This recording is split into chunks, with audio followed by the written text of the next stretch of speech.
The wind howled across the empty plains as the last colors of sunset bled into the horizon.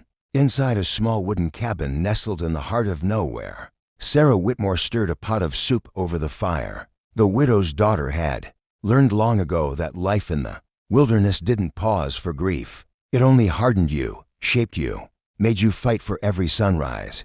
Her mother sat quietly in her rocking chair, knitting by lamplight, while young Tommy, Sarah's little brother, dozed off beside the hearth. Then came the sound, faint at first, like the groan of thunder too far away to matter. But it grew louder, hooves dragging, leather creaking, and then a heavy thud. Sarah froze, ladle in hand, her heart pounding. "Ma, did you hear that?"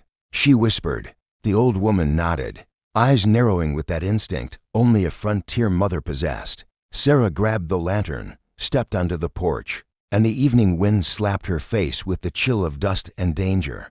There he was, a man collapsed beside his horse, blood streaking his shirt, a revolver hanging loosely at his belt. His breath came ragged and shallow. Sarah knelt beside him, her voice trembling. "Sir, can you hear me?" His lips moved, but only a whisper escaped. They found me." Before his body went limp, without hesitation, Sarah called for her mother. The firelight flickered across his torn coat and the dark stain, spreading beneath his ribs. Tommy's eyes widened. "Is he dead?" he asked. Her hands shook as she fetched the old medical kit, a rusty knife, a bottle of whiskey, and a scrap of linen. Her mother muttered a prayer, holding the lantern close.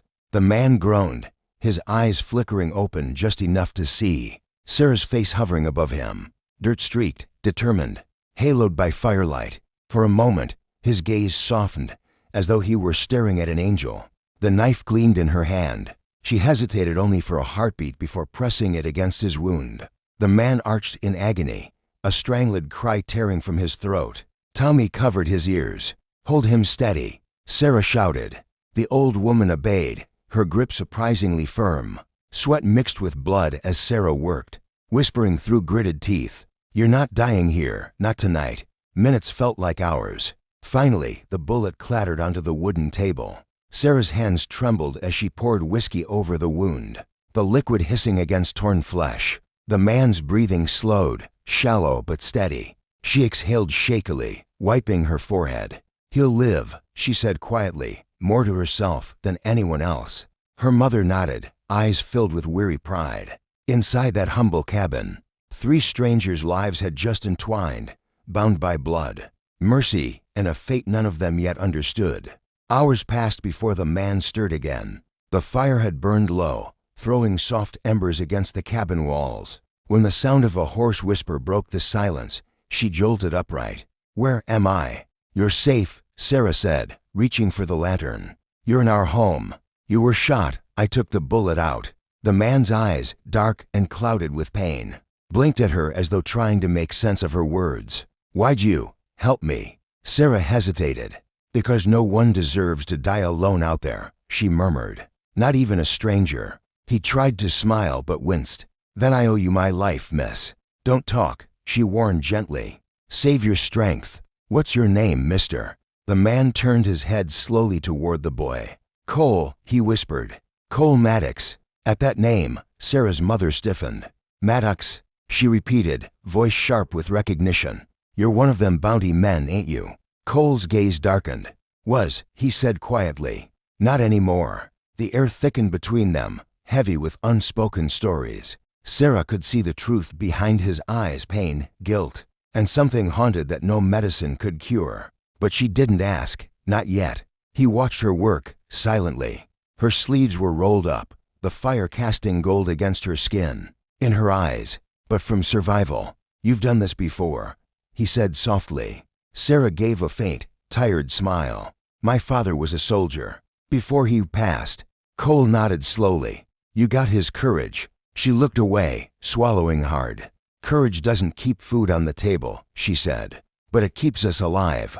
The clock ticked quietly. Outside, the night stretched endlessly over the plains, wind whispering secrets through the cracks in the walls. Inside, 2 hearts, one broken by loss, the other by bloodshed, began to sense a strange and fragile connection forming between them. As dawn crept in, painting the cabin in soft gold. Sarah looked at the man lying on the table. His chest rose and fell evenly now. Against all odds, he was alive. Her mother touched her shoulder. "You did good, child," she said softly.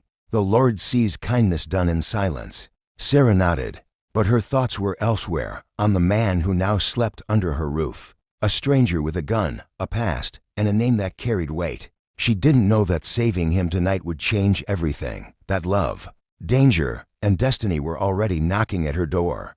By the third morning, the cabin smelled of coffee and pine smoke. The sun spilled through the thin curtains, painting streaks of gold across the wooden floor. Cole Maddox lay awake, staring at the ceiling beams, listening to the quiet rhythm of life inside that little home. The sound of Sarah humming softly while she worked, the crackle of fire, Tommy's laughter chasing the cold away. It was a peace he hadn't felt in years. When Sarah noticed him awake, she set down her needle and thread. "You're healing faster than I expected," she said, approaching with a basin of water. "Guess you're tougher than you look." Cole smirked faintly. "Guess I had a good doctor." She blushed slightly, wringing the cloth before pressing it to his forehead. "Don't flatter me. You nearly bled out." "Still," he murmured, watching her, "if not for you, I'd be buzzard food by now." Sarah tried to hide a smile, but it slipped through. "Well, I couldn't let that happen." Tommy would have been too curious about the body. He chuckled weakly, then winced. "Ouch, still hurts to laugh." "Good," she teased. "That means you're alive." Her mother entered, carrying a basket of herbs. "You best rest, Mr. Maddox," she said, her tone careful. "We don't need trouble coming to our door." Cole's expression hardened. "Ma'am, I didn't mean to bring danger here. I was ambushed. Men I used to ride with. They wanted me dead." Sarah looked at him, eyes widening. "Why?" He hesitated, staring into the fire. "Because I walked away. We hunted for money, for men, women, anyone with a price. One day, I saw what that made me, so I left. But you don't leave men like that without a bullet following you." The silence afterward was heavy, thick with unspoken questions. Sarah could see the pain in his eyes, not just from his wound, but from the weight of memory. "You don't have to explain more," she said gently. "You're safe here, for now." He looked at her, voice low. "You don't even know me, and yet you'd risk your family for me. Why?" She met his gaze. "Because someone once did the same for my father. Sometimes mercy finds you before justice does."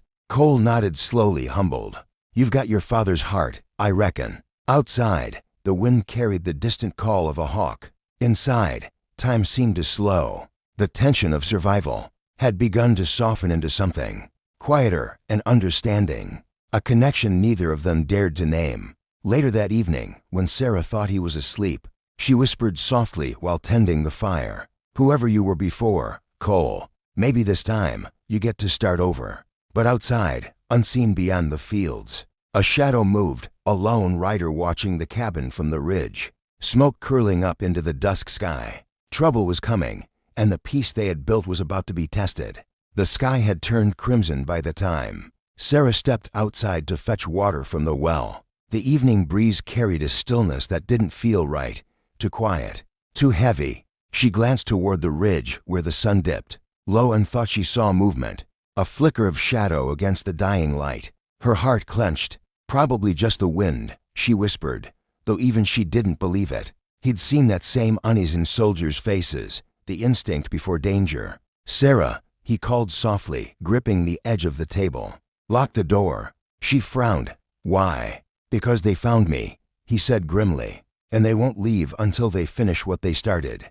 The color drained from her face. "Tommy, inside, now!" she shouted, rushing him in and bolting the door. Her mother's hands trembled as she reached for the shotgun, hanging above the mantel, her late husband's old weapon, worn but still loaded. Outside came the unmistakable crunch of boots on gravel, followed by a man's cruel voice. "Evenin', Maddox. Heard you were layin' low with a pretty savior in this cozy little cabin." Cole clenched his jaw. "Stay back," he warned, struggling to his feet. Sarah moved to his side. "You can't fight them," she said, voice shaking. He met her gaze.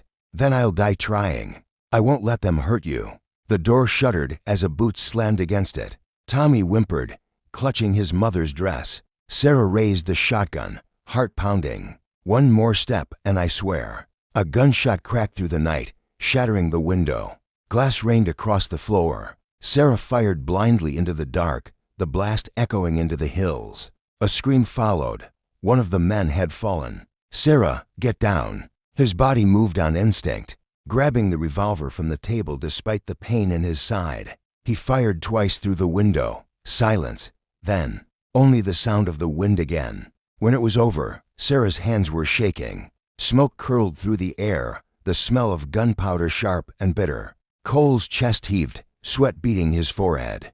But his eyes stayed fixed on her, relief and guilt tangled together. "You shouldn't have to live like this," he whispered. Sarah met his gaze, voice trembling. "Then don't bring death to my door again." He looked away, nodding.